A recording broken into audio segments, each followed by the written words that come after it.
Hello everyone, Shri MPPSC and competitive exam classes में आप सभी का स्वागत है। आपको पता है हम यूनिट 3 चालू कर दिए हैं। यूनिट 3 एमपी का चालू हो चुका है। उसमें हमारी फर्स्ट क्लास जिसमें जो पर्वतमालाएं हैं, पर्वत है, वो हमारी कंप्लीट हो चुकी है।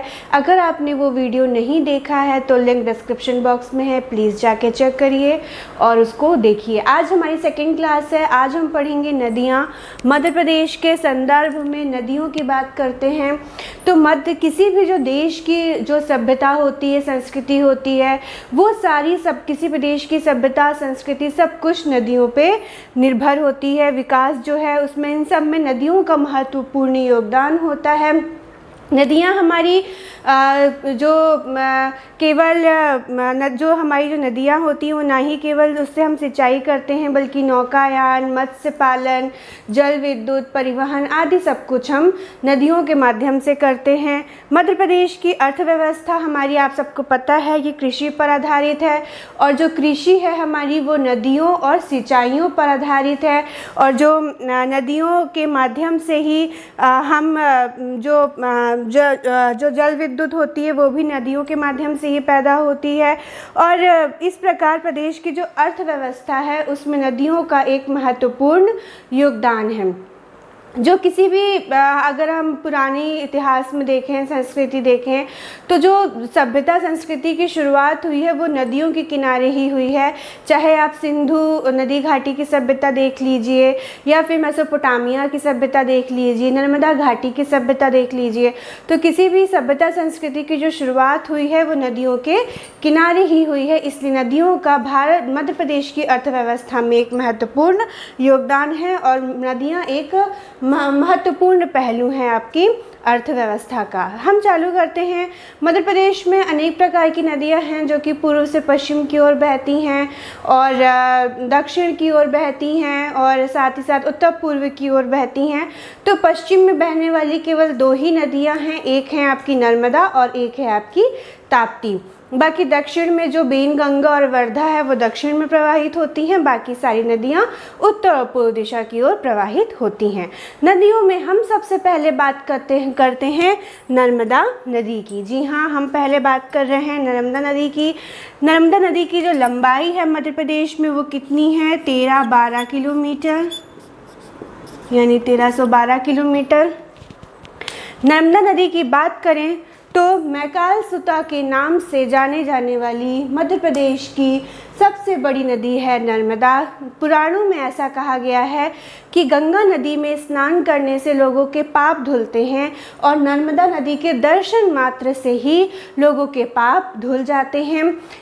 भूगोलकार जो टॉलमी थे उन्होंने नर्मदा नदी का रेवा नमोदास नाम दिया हुआ है और कालिदास ने भवभूति में, भृतहरि में अपनी जो कालिदास की जो रचनाएं हैं जैसे मेघदूतम, ऋतुसंहारम, उसमें उन्होंने नर्मदा नदी का व्याख्यान किया है, नर्मदा नदी के बारे में बताया है।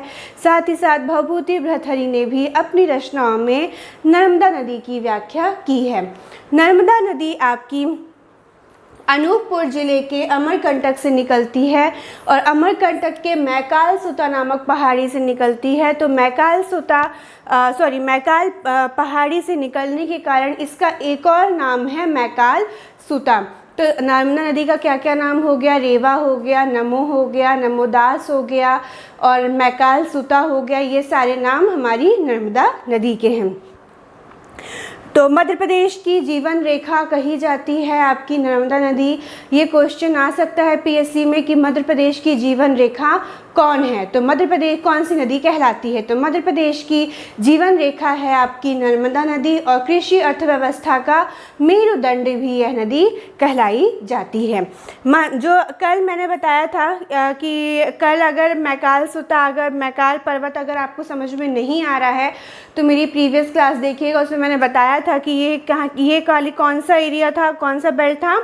सतपुड़ा वाला था। साउथ में कौन सी थी? सतपुड़ा पूरी श्रेणी फैली हुई थी, सतपुड़ा पर्वतमाला। और यहाँ पे ये जो इसका ये वाला हिस्सा था ये मैकाल था, ये यहाँ पे पूर्वी सतपुड़ा था, ये यहाँ पे पश्चिमी सतपुड़ा था। तो ये कौन से पर्वत से निकलती है नर्मदा नदी? आपकी मैकाल पर्वतमाला से निकलती है। तो मैकाल पर्वतमाला से निकलने के कारण इसको मैकाल सुता भी कहा जाता है। नर्मदा नदी की बात करते हैं, इसके उद्गम की। तो नर्मदा नदी अनूपपुर ज़िले के, देखिए मैंने पूरा डायग्राम बनाया हुआ है, आप भी अपनी कॉपी में ऐसी डायग्राम बना लीजिए, ऐसी जो ज़िले हैं उनको लिख लीजिए, तो आपको भी देखने में आसानी होगी और याद करने में भी सही होगा। तो नर्मदा नदी मध्य प्रदेश के अनूपपुर ज़िले के अमरकंटक के मैकाल सुता पर्वतमाला से अर्थात मैकाल पर्वतमाला से निकलती है। यहाँ से आपकी निकली नर्मदा नदी, ठीक। जब ये यहाँ से निकलती है तो थोड़ा सा जब ये आगे जाती है, और ये बात करें यहीं से अमरकंटक से ही कौन सी मैकाल पर्वतमाला से ही एक और नदी निकलती है जिसका नाम है सोन नदी। तो ये इसके यहाँ से अगर आपकी नर्मदा नदी निकल रही है तो इसके विपरीत दिशा में 3 किलोमीटर में यहाँ से निकलती है आपकी सोन नदी, ठीक। ये निकली आपकी नर्मदा नदी। नर्मदा नदी जैसे ही अनूपपुर से निकलती है, यहाँ पे थोड़ा सा ये आगे जाती है और 8 किलोमीटर की दूरी पर ये यहाँ पे एक जलप्रपात बनाती है जिसका नाम है कपिलधारा जलप्रपात, ठीक है। क्या नाम है? कपिलधारा जलप्रपात। कपिलधारा जलप्रपात। फिर यह नदी थोड़ा सा और आगे जाएगी तो 10 किलोमीटर यानी अपने उद्गम स्थान से 8 किलोमीटर जैसी आगे बढ़ी तो 8 किलोमीटर में इसने एक जलप्रपात बना दिया। क्या नाम था? कपिलधारा। फिर वो थोड़ी सी आगे बढ़ी नर्मदा नदी हमारी, और यहाँ पे 10 किलोमीटर में एक और जलप्रपात बनाया इसने। कौन, क्या नाम था? दुग्धधारा। दुग्धधारा जलप्रपात, ठीक है। फिर नर्मदा नदी कहाँ गई? यहाँ से ये आई डिंडोरी, डिंडोरी के बाद ये गई मंडला। तो जब मंडला में प्रवेश करती है तो एक कुंडली नुमा आकृति के साथ ये प्रवेश करती है। तो ये हुई आपकी कुंडली नुमा आकृति, ठीक। ये ऐसे जाती है कुंडली नुमा आकृति से। ये देखिए, ये जैसे कोई सांप नहीं कुंडली मार के बैठा होता है, तो ये दिख रहा है ना ऐसे। तो कुंडली नुमा आकृतियों के साथ ये मंडला में प्रवेश करती है। मंडला के बाद ये जाती है जबलपुर में। तो जबलपुर में जब ये नर्मदा नदी गई हमारी, तो जबलपुर में आपको पता है कि वहाँ पे कौन सा जलप्रपात है? भेड़ाघाट। तो जबलपुर में भेड़ाघाट धुआंधार जलप्रपात बनाती है। धुआंधार इसको इसलिए बोलते हैं क्योंकि वहाँ पे संगमरमर की चट्टानें, सफ़ेद संगमरमर की चट्टानें भेड़ाघाट में हैं। तो उससे टकरा के जब नर्मदा नदी निकलती है तो एकदम धुआं धुआं काफ़ी हो जाता है। बहुत वो जलप्रपात आप लोग अब कभी देखने ना गए होंगे तो प्लीज़ जाके देखिएगा, बहुत सुंदर होता है।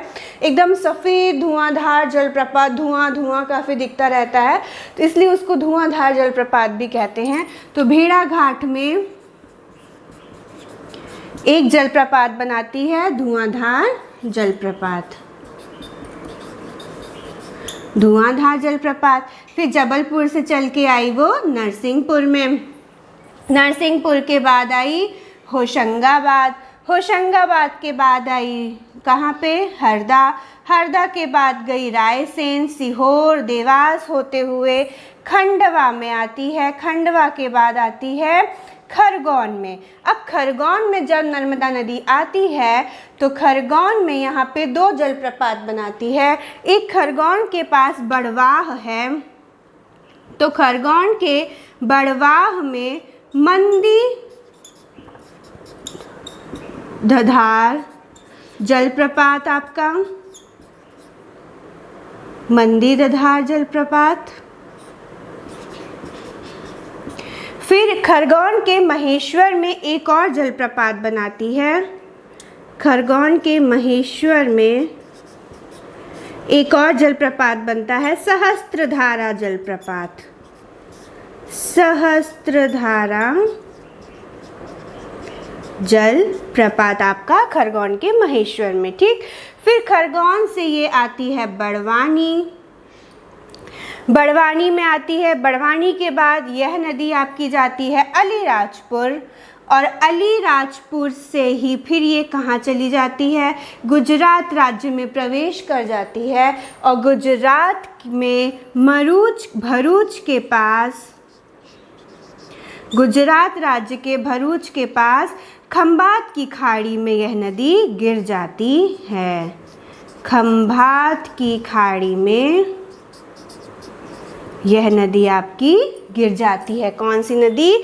नर्मदा नदी। तो ये जो रेड वाली है वो पूरी नर्मदा नदी है, और ये जो क्या क्या वो बना रही है, तो ये यहाँ आई।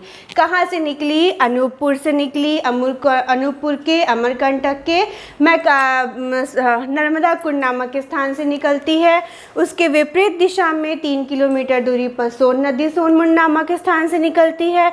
अनूपपुर में यह 2 जलप्रपात बनाती है, कपिलधारा और दुग्धधारा जलप्रपात। अनूपपुर से डिंडोरी होते हुए कुंडलानुमा आकृति बनाते हुए मंडला से जबलपुर, नरसिंहपुर, होशंगाबाद, हरदा, रायसेन, सीहोर, देवास, खंडवा, खरगोन होते हुए खरगोन में आती है। खरगोन में ये 2 जलप्रपात बनाती है, मंदिरधारा जलप्रपात और महेश्वर में सहस्त्रधारा जलप्रपात।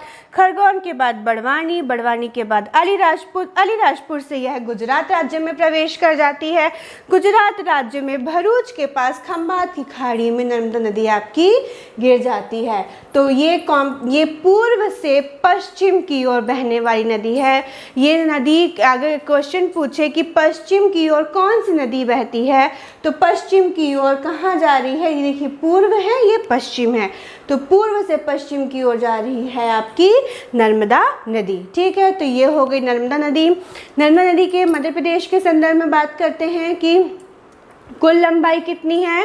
1312 किलोमीटर। मध्य प्रदेश में कितना बहती है, कितना प्रवाहित होती है? तो 1077 किलोमीटर मध्य प्रदेश में बहती है। ठीक है, कुल अपवाह क्षेत्र इसका कितना है, यानी अपनी लंबाई का कुल परसेंट मध्य प्रदेश में कितना बहती है? तो 89.9% मध्य प्रदेश में बहती है, और 10.1% ये गुजरात और महाराष्ट्र को मिला के बहती है।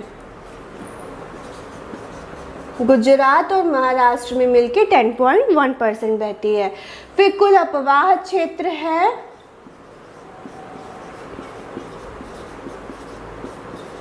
कितना है? 93180 वर्ग किलोमीटर। ठीक है, नर्मदा नदी की कुछ सहायक नदियां हैं। नर्मदा नदी की 41 सहायक नदियां हैं, जिनमें से 19 बाएं किनारे से एवं 22 दाहिने किनारे से नर्मदा नदी से मिलती हैं। इनकी कुछ सहायक नदियां कौन कौन सी हो गई? हथनी, तवा, तिंदोनी, हिरण, बारना, शक्कर, ये सारी नदियां हो गई आपकी नर्मदा की सहायक नदियां। कौन कौन सी? तवा, बारना और तिंदोनी, हिरण, शक्कर, ये ऊटी, ये हो गई आपकी जो नर्मदा नदी की सहायक नदियां हो गई।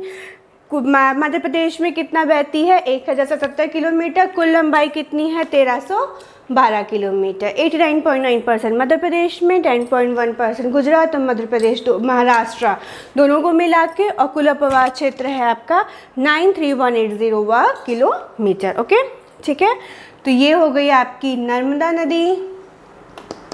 और नर्मदा नदी के बारे में, हाँ, इनकी कुछ योजनाएं हैं। नर्मदा नदी में चलने वाली जो योजनाएं हैं, कौन कौन सी विद्युत परियोजनाएं हैं जो नर्मदा नदी में हैं, तो वो हम परियोजनाएं अलग से पढ़ेंगे। बस ये याद कर लीजिए कि नर्मदा नदी में 29 बड़े, 31 मध्यम और 3000 छोटे बांध बनाने की योजना है सरकार के द्वारा। ठीक है, इसको आप नोट डाउन करिए। फिर आगे बढ़ते हैं चंबल नदी पे। नेक्स्ट नदी की बात करते हैं आपकी चंबल नदी। चंबल नदी की लंबाई है 980 किलोमीटर। तो मध्य भारत के पठार की जीवन रेखा कही जाने वाली आपकी चंबल नदी कौन से कहाँ के पठार की? मध्य भारत के पठार की जीवन रेखा कही जाने वाली चंबल नदी। तो मध्य प्रदेश की जीवन रेखा कौन है? नर्मदा नदी। और मध्य भारत के पठार की, मध्य भारत का पठार कहाँ पे है? यहाँ पे है। तो मध्य भारत के पठार की जीवन रेखा आपकी है चंबल नदी। तो मध्य भारत के पठार की जीवन रेखा कही जाने वाली चंबल नदी, जिसका वर्णन कालिदास ने मेघदूत में, बाणभट्ट ने अपनी रचना कादम्बरी में, और केशवदास ने रसिक प्रिया में इनकी चंबल की नदी का वर्णन किया है। तो बात करते हैं चंबल नदी की लंबाई की 980 किलोमीटर। अब बात करते हैं उद्गम की कि यह नदी कहाँ से निकलती है। तो आपकी चंबल नदी इन विंध्याचल पर्वतमाला के इंदौर जिले के विंध्याचल, कल ही बताया था मैंने कि नर्मदा नदी ये है, नर्मदा के दक्षिण में सतपुड़ा है, नर्मदा के उत्तर में विंध्याचल है। तो विंध्याचल पर्वतमाला है, तो इंदौर कहाँ पे आ गया? विंध्याचल पर्वतमाला में। तो नर्मदा नदी इंदौर जिले के विंध्याचल पर्वतमाला के जाना पाव पहाड़ी से, यहाँ पे एक जाना पाव पहाड़ी है, तो जाना पाव पहाड़ी से 616 मीटर की ऊंचाई से गिरती है। कौन सी नदी? आपकी चंबल नदी। चंबल नदी कहाँ से निकल रही है? इंदौर के जाना पाव पहाड़ी से। ठीक, तो चंबल नदी आपकी इंदौर विंध्याचल पर्वतमाला के इंदौर जिले के जाना पाव पहाड़ी से 616 मीटर ऊंचाई से गिरती है। फिर इंदौर से होते हुए यह नदी धार, इंदौर से निकलने के बाद यह नदी धार जिले की सीमा बनाते हुए देवास से होते हुए उज्जैन, उज्जैन के बाद रतलाम, रतलाम के बाद मंदसौर, मंदसौर के बाद नीमच, नीमच के बाद कहाँ जाती है? राजस्थान, और राजस्थान के कोटा में कोटा मंडल में ये वहाँ पे चूलिया जलप्रपात बनाती है। राजस्थान के कोटा में कौन सा जलप्रपात बनाती है? चूलिया जलप्रपात। ठीक, फिर राजस्थान के कोटा से होते हुए यह नदी यूपी में जाती है, उत्तर प्रदेश राज्य में प्रवेश कर जाती है। तो उत्तर प्रदेश राज्य में यहाँ पे जाते हुए यह यूपी में, उत्तर प्रदेश में इटावा में 38 किलोमीटर दूर, इटावा से 38 किलोमीटर दूर किससे मिल जाती है? यमुना से मिल जाती है आपकी चंबल नदी। ठीक है, तो चंबल नदी कहाँ से निकलती है? मध्य प्रदेश के इंदौर जिले के विंध्याचल पर्वतमाला के जाना पाव पहाड़ी से 616 मीटर ऊंचाई से गिरती है। इंदौर से होते हुए धार जिले की सीमा बनाते हुए देवास, उज्जैन, रतलाम, मंदसौर, नीमच होते हुए राजस्थान राज्य में प्रवेश करती है। राजस्थान राज्य में यहाँ पे कोटा में चूलिया जलप्रपात बनाती है, वहाँ से आगे बढ़ती हुई उत्तर प्रदेश राज्य में प्रवेश कर जाती है। उत्तर प्रदेश राज्य में यूपी के इटावा से 38 किलोमीटर दूर यह नदी यमुना में जाके मिल जाती है आपकी चंबल नदी। अब जो मंदसौर में चंबल नदी के 3 परियोजनाओं का निर्माण किया गया है मंदसौर में। एक है आपकी गांधी सागर, 3 चरणों में किया गया है गांधी सागर परियोजना। एक है आपकी जो परियोजना है, एक हो गई गांधी सागर, एक है आपका राणा प्रताप बांध, और तीसरा है आपका जवाहर सागर। एक है राणा प्रताप, तीसरा है जवाहर सागर बांध। कहाँ पे? मंदसौर में है। लंबाई है 980 किलोमीटर। और बात करते हैं चंबल नदी के आपकी उसकी कि चंबल नदी का सहायक नदियाँ कौन कौन सी हैं? तो सहायक नदियाँ हैं सिंध, कुनु, कुआरी और क्षिप्रा। और क्षिप्रा, सिंध, कुनु, कुआरी, काली सिंध, पार्वती आदि चंबल की सहायक नदियां हैं।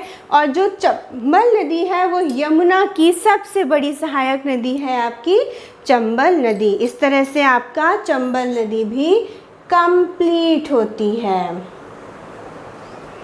अब नेक्स्ट बात करते हैं, नर्मदा हो गई, चंबल हो गई, नेक्स्ट बात करते हैं सोन की। नेक्स्ट नदी की आपकी बात करते हैं, थर्ड नंबर की है सोन नदी। सोन नदी की लंबाई है आपकी 780 किलोमीटर। सोन नदी आपकी है, यानी मध्य प्रदेश में कितने टोटल लंबाई, कुल लंबाई इसकी है 780 किलोमीटर। तो सोन नदी का जो वर्णन है वो महाभारत पुराणों, स्कंद पुराण आदि में देखने को मिलता है। स्कंद पुराण में सोन नदी को पारयात्र पर्वत से निकलने वाली नदी के रूप में भी कहा जाता है। और सोन नदी का वर्णन भी जो केशव दास थे उन्होंने रसिक प्रिया में, और केशव दास ने रसिक प्रिया में, कालिदास ने मेघदूत में, बाणभट्ट ने कादम्बरी में अपनी कादम्बरी की जो रचना की है उसमें सोन नदी का वर्णन किया है। सोन नदी की बात करते हैं कि उद्गम की कैसे निकलती है, प्रवाह क्षेत्र सोन नदी का कहाँ कहाँ है। तो सोन नदी आपकी, अभी मैंने जब नर्मदा नदी बताई थी तब मैंने बताया था कि सोन नदी अनूपपुर जिले के ही अमरकंटक के मैकाल पर्वतमाला से निकलती है आपकी सोन नदी। और यहीं से एक और नदी निकलती है जिसका नाम है जोहिला नदी। तो जोहिला नदी के बारे में इतना कुछ जानना नहीं है, बस ये जान लीजिए कि जोहिला, नर्मदा, सोन तीनों कहाँ से निकलती हैं, अनूपपुर जिले के अमरकंटक से के मैकाल पर्वतमाला से। तो यहाँ से सोन नदी निकली, उसके बाद ये शहडोल की सीमा बनाते हुए, उमरिया होते हुए, सीधी सिंगरौली होते हुए यह नदी सीधे कहाँ पहुँच जाती है, उत्तर प्रदेश। ये उत्तर प्रदेश राज्य की सीमा है। उमरिया सीधी सिंगरौली होते हुए उत्तर प्रदेश राज्य में प्रवेश कर जाती है। और उत्तर प्रदेश राज्य से ये भटोही, राबर्टगंज आदि होते हुए यह नदी जाती है बिहार राज्य में प्रवेश करती है। और बिहार में बिहार पटना में जब प्रवेश करती है वहाँ पे एक दीनानाथ नामक स्थान है।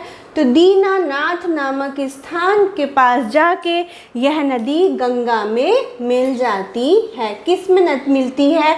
सोन नदी आपकी गंगा में। तो गंगा की एक सहायक नदी हो गई सोन नदी। ठीक है, सोन नदी की सहायक नदियों की बात करें, ये है आपकी सोन, ये थी आपकी जो यहाँ से जा रही थी चंबल, ये है आपकी नर्मदा। तो सोन नदी की बात करें, सहायक नदियों की कौन कौन सी हैं? तो रिहंद, गोपद, बनास, कंधेरे। रिहंद, गोपद, बनास, कंधेरे इत्यादि आपकी सोन नदी की सहायक नदियां हैं। जोहिला भी इसकी एक सहायक नदी है। जोहिला ये इसकी सहायक नदियां हो गई सोन नदी की। इस तरह से सोन नदी आपकी कंप्लीट हुई। कितनी लंबाई है? 780। कहाँ से निकलती है? अनूपपुर जिले के अमरकंटक के मैकाल पर्वतमाला से निकलती है। शहडोल की सीमा बनाते हुए उमरिया से सीधी सिंगरौली होते हुए उत्तर प्रदेश राज्य में प्रवेश कर जाती है। उत्तर प्रदेश राज्य में राबर्टगंज, भतौही होते हुए कहाँ जाती है यह नदी? बिहार राज्य में के पटना के पास दीनानाथ नामक स्थान में गंगा से जाके मिल जाती है। रिहंद, गोपद, बनास, कंधेरे, जोहिला इसकी प्रमुख सहायक नदियां हैं। ठीक है, नेक्स्ट नदी की बात करते हैं। कौन सी नदी है? सोन। सोन के बाद बात करते हैं ताप्ती की। नेक्स्ट नदी की आपकी बात करते हैं ताप्ती नदी। ताप्ती नदी की बात करें तो पुराणों में संभरण की पुत्री कही जाने वाली ताप्ती नदी आपकी कहाँ से निकलती है? तो मध्य प्रदेश के बैतूल जिले के मुल्ताई तहसील के सतपुड़ा पर्वतमाला से निकलती है। इसीलिए पहले मैंने पर्वतमालाएं पढ़ाई थी कि जब नदी पढ़ाएंगे तो आपको क्लियर रहे आपको कि कहाँ पे जैसे ये बीच में नर्मदा नदी गई है हमारी, नीचे आपका सतपुड़ा है, ऊपर आपका विंध्याचल है। तो आपको अगर ये पता है कि नीचे कौन कौन से जिले आते हैं और यहाँ पे कौन कौन से जिले आते हैं, तो आप मेंस में जब भी लिखना होगा तो आप एक लाइन अपने हिसाब से लिख सकते हैं कि इस पर्वतमाला से, तो उससे आपको एक पॉइंट मिलेगा और देखने में भी इंटरेस्टिंग रहता है। तो आपकी ताप्ती नदी बैतूल जिले के मुल्ताई तहसील के सतपुड़ा पर्वतमाला से निकलती है। बैतूल से निकलने के बाद यह खंडवा में जाती है। यहाँ से निकल रही है आपकी ताप्ती नदी। बैतूल से होते हुए ये जाएगी खंडवा, खंडवा से होते हुए जाएगी बुरहानपुर, बुरहानपुर के बाद आपको पता है कि नीचे मध्य प्रदेश की सीमा दक्षिण में किससे लगती है, महाराष्ट्र से। तो बुरहानपुर के पास के बाद ये चली जाती है महाराष्ट्र में। तो महाराष्ट्र में ये जो चंद्रपुर नंदनवर गांव है वहां से होते हुए यह नदी जाती है, कहाँ पहुंचती है, गुजरात राज्य में यह नदी प्रवेश कर जाती है। और गुजरात के पास यह नदी जाके कहाँ पे, भरूच के पास खंभात की खाड़ी में मिल जाती है आपकी ताप्ती नदी। तो यह भी नर्मदा के समान ही पश्चिम की ओर बहने वाली नदी है आपकी, और यह डेल्टा नहीं बनाती है, यह क्या बनाती है, एस्चुरी बनाती है। कौन सी नदी आपकी, ताप्ती नदी। तो बैतूल जिले के मुल्ताई तहसील के सतपुड़ा पर्वतमाला से निकलती है आपकी ताप्ती नदी। बैतूल, खंडवा, बुरहानपुर होते हुए महाराष्ट्र राज्य में प्रवेश करती है। महाराष्ट्र राज्य के चंदनपुर नंदनवार गांव से होते हुए गुजरात राज्य में प्रवेश करती है, और गुजरात के भरूच के पास खंभात की खाड़ी में यह नदी मिल जाती है।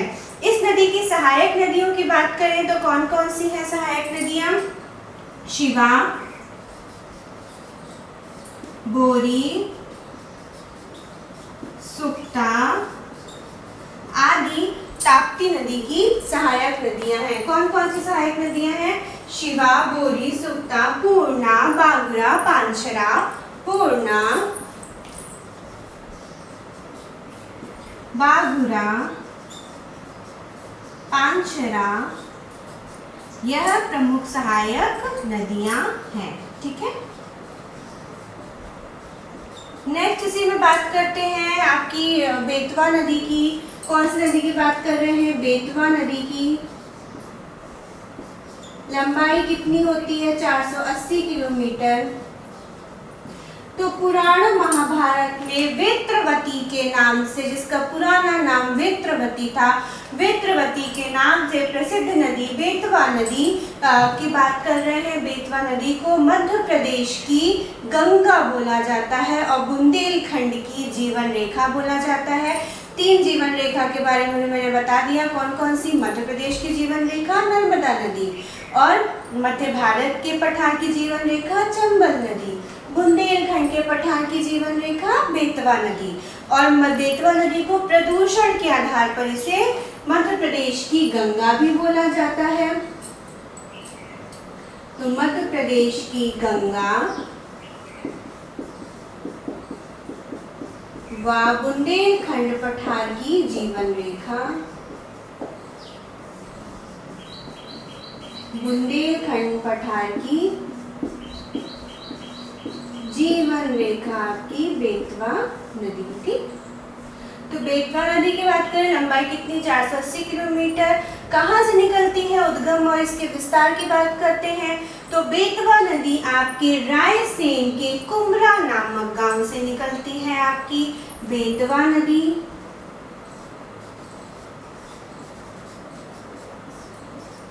अब रायसेन कौन सी पहाड़ी में आता है, तो विंध्याचल। तो बेतवा नदी रायसेन जिले के विंध्याचल पर्वतमाला के रायसेन जिले के कुम्भरा गांव से निकलती है बेतवा आपकी।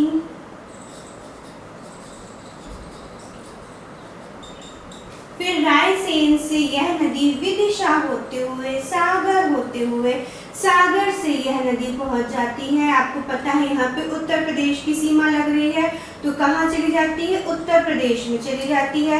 उत्तर प्रदेश में यह नदी बहते हुए, उत्तर प्रदेश के कुछ जिलों में बहते हुए फिर यह नदी वापस आती है टीकमगढ़ में। टीकमगढ़ मध्य प्रदेश के टीकमगढ़ में आएगी। फिर टीकमगढ़ के बाद से यह नदी वापस उत्तर प्रदेश में प्रवेश कर जाती है। फिर यह नदी झांसी महोबा होते हुए उत्तर प्रदेश के झांसी महोबा होते हुए यह नदी कहाँ जाती है, वहाँ हमीरपुर के पास जाके यह नदी यूपी में यमुना से मिल जाती है। हमीरपुर के पास जाके यह नदी यमुना नदी से मिल जाती है। ठीक है, बेतवा नदी आपकी कहाँ से निकली, रायसेन के कुमरा नामक गांव से निकली, रायसेन से विदिशा सागर होते हुए उत्तर प्रदेश राज्य में प्रवेश कर गई। उत्तर प्रदेश के कुछ राज्यों में बहते हुए यह नदी कहाँ आई? टीकमगढ़ में, मध्य प्रदेश की वापस टीकमगढ़ में आई। टीकमगढ़ से फिर यह नदी वापस कहाँ गई? उत्तर प्रदेश के झांसी में प्रवेश करी। तो उत्तर प्रदेश के झांसी महोबा होते हुए हमीरपुर के पास जाके यह नदी यमुना से मिल जाती है आपकी बेतवा नदी। इसकी सहायक नदियों की बात करें कि सहायक नदी कौन कौन सी है, तो सहायक नदी है आपकी बीना, बेस, जामनी। ठीक, ये आपकी बेतवा की सहायक नदियां हैं, बीना, बेस, जामनी। फिर बात करते हैं जो बेतवा नदी है टीकमगढ़ से तो जाती है। यहाँ पे जो इसकी सहायक नदी है बीना, वो कहाँ पे बहती है? सागर जिले में बहती है। तो सागर में यहाँ पे एक जलप्रपात बनाती है, उस जलप्रपात का नाम क्या है? सागर जिले में राहतगढ़ कस्बा है, वहाँ पे भालकुंड जलप्रपात यह नदी बनाती है, भालकुंड जलप्रपात। ठीक, कहाँ पे कौन सी नदी बना रही है? बीना नदी बना रही है, जो कि बेतवा की ही सहायक है। लंबाई 480, ताप्ती की 724। इस तरह से आपकी इसमें 5 नदियाँ कंप्लीट हो गई। कौन कौन सी? नर्मदा के बाद आपकी चंबल, नर्मदा की लंबाई 13-12 किलोमीटर, मध्य प्रदेश में 1077 किलोमीटर, चंबल 980 किलोमीटर। थर्ड आ गई आपकी सोन, चंबल 980 किलोमीटर, चंबल आपकी 780 किलोमीटर। फिर चंबल कहाँ से निकलती है? इंदौर जिले के जानापा पहाड़ी से निकलती है, विंध्याचल पर्वतमाला से निकलती है। कहाँ जाके मिलती है चंबल? यमुना में जाके मिलती है। ठीक है, यमुना की सबसे बड़ी सहायक नदी है आपकी चंबल। फिर थर्ड कौन सी पढ़ी हमने? सोन नदी पढ़ी। सोन नदी कहाँ से निकलती है? तो अनूपपुर जिले के अमरकंटक से निकलती है। फिर ये कहाँ जाके मिलती है? तो ये कहाँ जाती है? ये बिहार के पास पटना में जाके दीनानाथ नामक जगह पे जाके गंगा से मिल जाती है। फिर कौन सी पढ़ी हमने? फिर हमने पढ़ी चंबल, सोन। फिर हमने पढ़ी ताप्ती नदी कहाँ से निकलती है? बैतूल जिले के मुल्ताई तहसील से निकलती है और कहाँ जाती है? महाराष्ट्र गुजरात होते हुए खंबात की खाड़ी में गिर जाती है, जहाँ पर नर्मदा नदी आपकी जाती है। सहायक नदियाँ शिवा, बोरी, सुप्ता, पूर्णा, बागरा, पांचरा। फिर बात करते हैं बेतवा की कहाँ से निकलती है? तो रायसेन जिले के कुमरा नामक गांव से निकलती है, मध्य प्रदेश से होते हुए उत्तर प्रदेश में प्रवेश करती है। उत्तर प्रदेश के बाद वापस मध्य प्रदेश में आती है, मध्य प्रदेश के कुछ जिलों में बहते हुए वापस उत्तर प्रदेश में जाती है, वहां से झांसी महोबा होते हुए हमीरपुर के पास यमुना में जाके आपकी यह नदी मिल जाती है। सहायक नदियां हैं बीना, बेस, जामनी। ठीक है, इस तरह से आपकी 5 नदियां कंप्लीट हुई। नेक्स्ट जो नदियां हैं नेक्स्ट क्लास में देखेंगे।